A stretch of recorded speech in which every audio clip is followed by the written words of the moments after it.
All right, we're back with another video. We're starting off right where we left off in the other video. We haven't even touched this motor since the last video. So I think it's been a week now or whatever since the last time I posted that video. So we were waiting on motor mounts. Never used these before. You've probably seen them if you looked up Solid Cummins motor mount.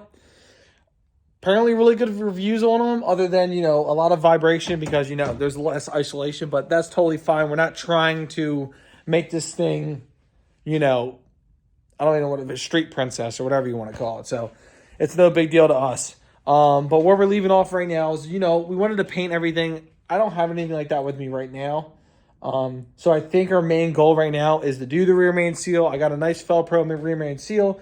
We're going to pull the trans, put a new rear main seal in, just so, I don't know if it's leaking. I guess we're going to find out. You're going to find out just as much as me. But I don't know where they're at. Oh, I got new oil lines, drains for the turbos, all that fun stuff. And I'm going to chop this word, but I think it's called a barring tool. It's from Cummins. And pretty much what happens is you pop this cover off right here, and right here is a hole, and you put that barring tool in there and use a ratchet, and you don't have to do the stupid flathead screwdriver trick anymore under the inspection cover. So we'll be able to turn that motor over, no problem, zip the trans bolts out, pull the trans off, hopefully lose less transmission fluid as possible.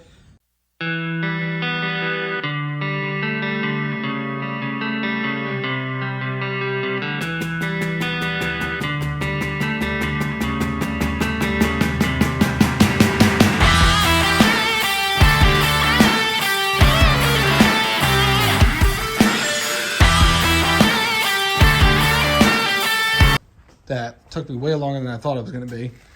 I got everything off. Flywheel, adapter plate with the starter came off in one shot. The rear main seal, I don't think it was leaking. Like I said before, I usually like to do them because you put a couple miles on them. You just want to get it done if you're already here. But now I'm debating if I even want to do this one. Because like I said, that little bit of oil, that was definitely leaking. Oh, this oil, this was from my blow-by. I had a major issue with my venting, and I had a clogged vent, and the blow-by was going like crazy out the valve cover gasket. But that's another issue. So I might just end up degreasing the whole motor, and leaving this rear main seal, to be honest, because this one looks in good shape. I'll keep the other one just as a spare, but I don't think I'm going to tackle this rear main seal, to be honest. So, unless I have to, why open a can of worms? If it doesn't leak now, I don't want it to leak after I put a new one in, if any issues happen. So, I think we're going to leave that alone. We're just going to clean this up really well. And definitely clean this up. And this is oily as hell, too. Like I said, it was all for my blow-by. It wasn't leaking. You could tell right here it wasn't leaking because rear main seal's leaking. It's going to drip out of your inspection cover and everything else, and just going to throw oil all over the place. Now, the oil that's thrown over here, you can tell hit the torque converter or hit something else and threw it. But there's no oil here. I'd assume that the rear main seal is fine. Like I said, I have an oil leak problem, but that was out of my valve cover. So, and that's because I have a lot of drive pressure in this motor, and I think I have a lot of leakage through my turbos, which, don't look at those, they're actually horrific looking. Got a lot of work to do, but I think we're going to clean this up, get the motor redressed, and get it ready to be dropped in. Put motor mounts on it, and let's go. Let's get this freaking truck in here, and let's get this motor in.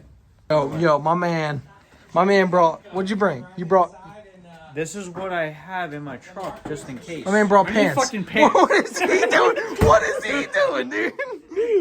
You don't have pants? No, I don't have fucking pants. We decided to do a motor on a Friday night. What do you feel about that? It's gonna go in. Is it going to go in? We're kind of missing some stuff. So tomorrow I'm gonna go to Home Depot in the morning. bolt. Yeah, we got one bolt. Tomorrow I'm gonna go to Home Depot. We snapped the bolt, one of the engine mounts. Look how pretty that looks. We painted everything. We cleaned everything. Look at that. It's looking clean. What are we doing, CJ? I'm gonna try to stick this behemoth back in new home. In the new home? Yeah. Is this the first time the Mad Cab motor is going to see a single cab life? Yeah, I think it had a V6 in it first.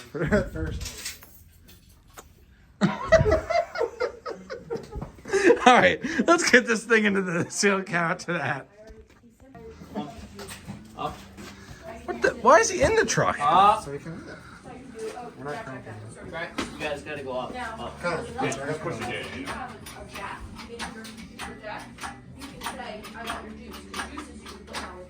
What you doing, Nando? We start drinking, dude, and bad things happen.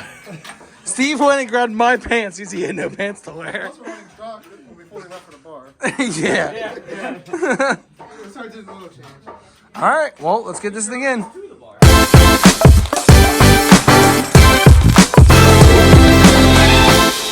Now the next day, you saw us get the motor in. Well, I ended up getting stainless steel bolts, actually from a supply house. Right there. The ones that were the original ones for the old mounts, they were too skinny and they were like sloppy in there, and they were pretty much gone. I mean, the threads were gone over time. The one pulled out like from the other previous video. So I picked up these nice stainless steel ones. They're definitely stronger than what was in there. You know, connected everything.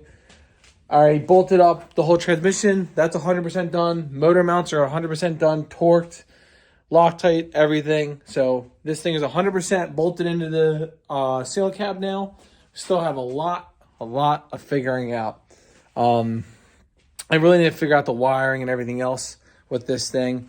Going with 4 different wiring harnesses between dash wiring harness to engine wiring harness from a manual frame and a 1500 cab and a 06 Cummins wiring harness that's automatically. I don't know the differences, so you're going to learn as much as I'm going to kind of go through this. Hopefully I'll help the next guy out if they have questions about this. Hopefully they come up along this video. But the motor is in. Right now I'm going to spend the rest of the day just kind of going over the wiring, figuring out what I'm missing, what I need. But that pretty much wraps up this video of getting it in. I'm going to try to get a video every weekend, if not every other weekend. Pretty much meaning every weekend I have, I'm going to be working on the truck. I won't be able to work during the weekdays too much on this. As you know, I have a full-time job. So hopefully every weekend I can make more and more progress to get this thing pretty much up and running and racing this year. So until the next one, see you then.